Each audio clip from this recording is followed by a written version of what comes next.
बिस्मिल्लाहिर रहमानिर रहीम। जाअल हक़ वजहकल बातिल इन्नाल बातिला काना जाहुका। সত্য সমাগত, মিথ্যা বিতাড়িত, নিশ্চয় সত্য বিজয় হবে। প্রিয় সংগ্রামী ছাত্র জনতা, গুম খুন হত্যা আইনাগর ফ্যাসিবাদ কায়েমের মাধ্যমে খুনি হাসিনা এবং তার দোসররা গত 16 বছরে বাংলাদেশে ইসলামী আন্দোলনের উপর এবং আপামর ছাত্র জনতার উপর ইতিহাসের বর্বরোচিত হত্যাকাণ্ড চালিয়েছে।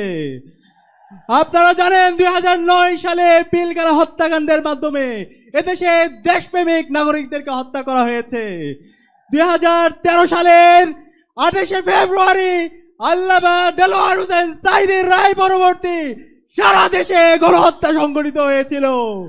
2013 সালের 5 মে শাপলায় আমাদের এদেশের মাদ্রাসা শিক্ষার্থীদের উপর গণহত্যা এবং শিশু হত্যা সংঘটিত হয়েছিল।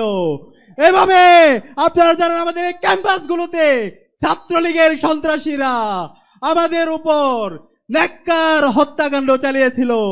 আগ্রাসনের বিরুদ্ধে, আধিপত্যবাদের বিরুদ্ধে কথা বলতে গিয়ে বুয়েটের মেধাবী শিক্ষার্থী আমাদের ভাই আবরার পাল শহীদ হয়েছে। এভাবে গত 16 বছরে আমাদের নেতৃবৃন্দকে আধিপত্যবাদের বিরুদ্ধে কথা বলার কারণে, আগ্রাসনের বিরুদ্ধে কথা বলার কারণে শহীদ করা হয়েছে। আজকের এই প্রোগ্রামের জাতীয় সমাবেশের শুরুতে গভীর শ্রদ্ধার সাথে আধিপত্যবাদের বিরুদ্ধে, আগ্রাসনের বিরুদ্ধে সকল শহীদদের শ্রদ্ধার সাথে স্মরণ করছি। সাথে সাথে জুলাই বিপ্লবের আবু সাঈদ ওয়াসিম শান্ত থেকে শুরু করে শহীদ আলী রায়হান 2000-এর অধিক যে সমস্ত ভাই বোন শহীদ হয়েছে সকল শহীদদেরকে শ্রদ্ধার সাথে স্মরণ করছি। আল্লাহ পাক সুবহানাহু ওয়া তাআলা সকল শহীদদের জান্নাতুল ফেরদৌসের মেহমান হিসেবে কবুল করুক। আল্লাহুম্মা আমিন। আমিন। প্রিয় উপস্থিতি, আপনাদেরকে অনুরোধ করব আজকের এই জাতীয় সমাবেশ থেকে আমাদেরকে বাংলাদেশ প্রশ্নে ঐক্যবদ্ধ হইতে হবে। দেশের স্বাধীনতা, সার্বভৌমত্ব, অখণ্ডতার প্রশ্নে, বৈষম্যহীন বাংলাদেশ বিনির্মাণ করার প্রশ্নে আমাদেরকে ঐক্যবদ্ধভাবে কাজ করে যেতে হবে।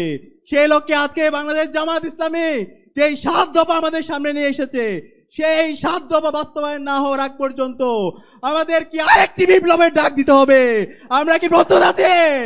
আগামীর বিপ্লব হবে ইসলামের বিপ্লব ইনশাআল্লাহ। আগামীর বাংলাদেশ হবে ইনসাফের বাংলাদেশ। বাংলাদেশ জিন্দাবাদ। বাংলা ইসলামী ছাত্র শিবির জিন্দাবাদ।